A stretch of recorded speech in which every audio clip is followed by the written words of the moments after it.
Ayos, ayos. Mga kababayan, dyan pa yung kinasabi ni tatay. I will not go longer. Simple lang po ang aking i-deliver na mensaheng ito. Ang pagkukunwari ni Marcos na siya ang tagapagligtas ng Pilipinas sa korupsyon ay isang malaking kalokohan at katarantaduhan. Sapagkat ang totoo, siya ang mastermind. Siya ang punong salaring kriminal. At yan ay dapat maitatak sa isipan ng bawat Pilipino. Walang mangyayari na pangungurakot at pangungulimbat sa kaban ng bayan kung hindi pinipirmahan ni Marcos ang sindikato at inistapa na budget. Walang ni singkong duling na lalabas sa pundo ng pamahalaan kung hindi si Marcos ang pumipirma ng budget. Diyan pa lang may pananagutang kriminal na si Marcos. Si Martin Romualdez, yan ang kanyang major conspirator. Ibig sabihin po, kasabwat ni Marcos ang Kongreso, lalo na si Martin Romualdez. Si Lisa Araneta, ang bayaw niyang si Martin Araneta, ito ay bahagi ng malaking isang sindikato. Ang gobyerno ni Marcos, gobyerno ng sindikato. At ang sindikato may mastermind, tama? Tama! Si Saldico, operatiba nila sa loob ng sindikato na bumaliktad. Yan ang tama. Si Martin Romualdez kasama si Lisa Araneta at ang bayaw ni Marcos at pati si Sandro Marcos involved sa isang malaking pamilyang sindikato. Tama! Yun ang tama at yun ang totoo. Kaya wag na tayong magpaligoy-ligoy pa. Ang kongresong ito, the worst Congress to ever exist, sapagkat yan ay pinagharian ng buhaya, magnanakaw at swapang sa pondo at kapangyarihan na si Martin Romualdez. Salud! Pero there will be no Martin Romualdez kung walang Marcos na nagbibigay proteksyon at otoridad kay Martin Romualdez. Tama? Tama! There will be no Saldico kung wala si Martin Romualdez na naglagay sa kanya. Tama? Tama! At kahit anong diskarte ni Lisa Araneta at ng bayaw ni Marcos sa customs na kulang na lang, pati tamtax at mga pako ay gawing sindikato sa smuggling, sibuyas, asukal, bigas, karne ng baboy, karne ng manok, bawang, sili, kulang na lang tamtax at pako ay gawing sindikato ng pamilya ni Marcos. Si Lisa Araneta, ang kanyang asawa ni Marcos, ang kanyang anak at ang kanyang bayaw na si Martin Araneta, wala ito kung wala ang otoridad ni Marcos. Sobra na, tama na! Kaya dapat ang sisingilin at uunahin na palalayasin sa poder upang pati ang mga sindikato na kasama niya, like si Martin Romualdez, si Marcos mismo, ang dapat mawala sapagkat siya ang nagbibigay ng kapangyarihan at otoridad para lumaganap at manatili ang sindikato sa gobyernong ito. Tama! Sobra na! Sa panghuli, ito na lang ang ibibigay ko. Habang nagsasalita tayo dito at naninindigan ang malubhang korupsyon at pagnanakaw sa gobyerno, nagdudulot ng mahigit 15 million families. Take note, 15 million families ang nagugutom araw-araw. And that is around 75 million Filipinos ang hindi makakain 3 beses sa isang araw. Pero ang tarantado at sindikato ng gobyerno nagpapasasa sa pera at sa lapi mula sa dugo at pawis ng mamamayan. Kriminal sila! Kaya tama lang tawagin silang mga kriminal at dapat silang managot sa taong bayan. Maliban sa mahigit 15 million mga pamilyang Pilipino na nagugutom araw-araw, mayroon po tayong mahigit 4.2 million na mga Pilipino ang nawalan ng trabaho ngayong last quarter lamang. My goodness, 4.2 million times 5. That's around 20 million na mga Pilipinong pamilya ang walang trabaho, ang kanilang mga kamag-anak at sila ay tinatawag na mga sangkahig, sangtuka, mga kababayan. Yan ang katotohanan.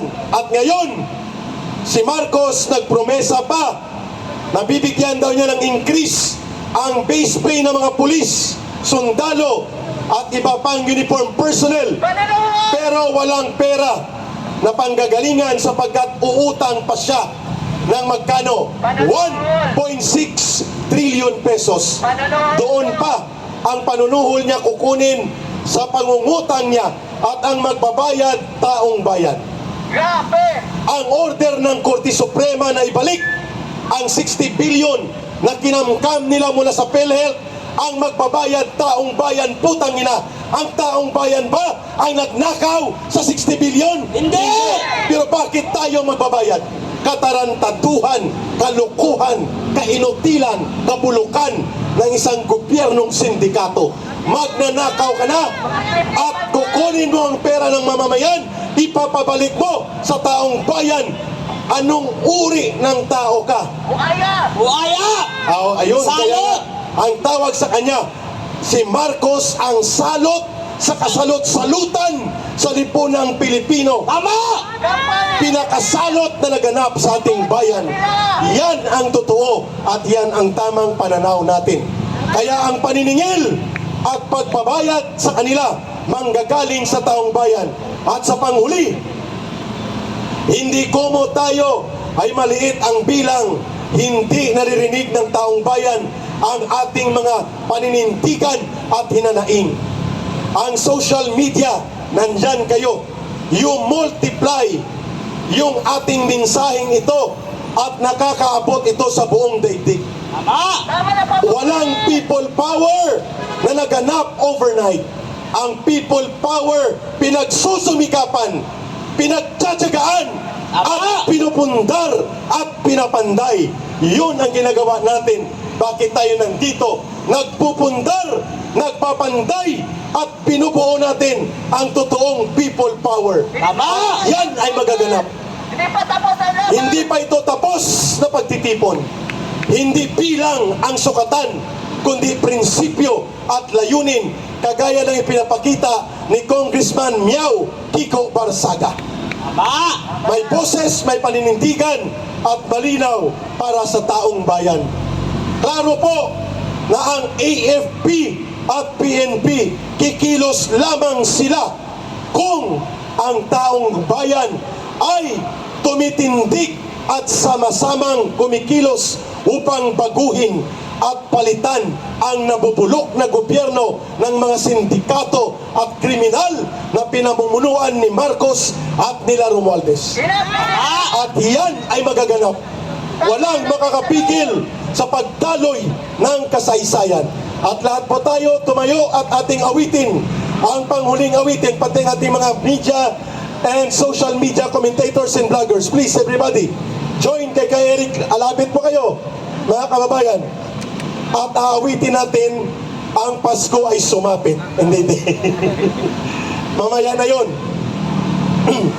Samahan nyo si Kay Eric sa awiting ito na sumasalamin at sumisimbolo sa damdamin ng bawat mamamayang Pilipino. At ito ang kasaysayan na lilikhain natin sa susunod na mga panahong darating na ito.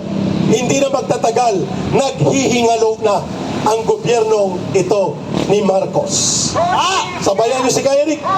Kay sarap mabuhay sa sariling bayan kung walang alipin at may kalayaan.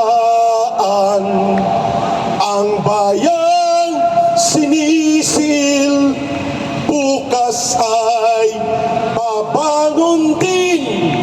Ang silangay pupula sa timyas ng paglaya. Everybody, ibon mang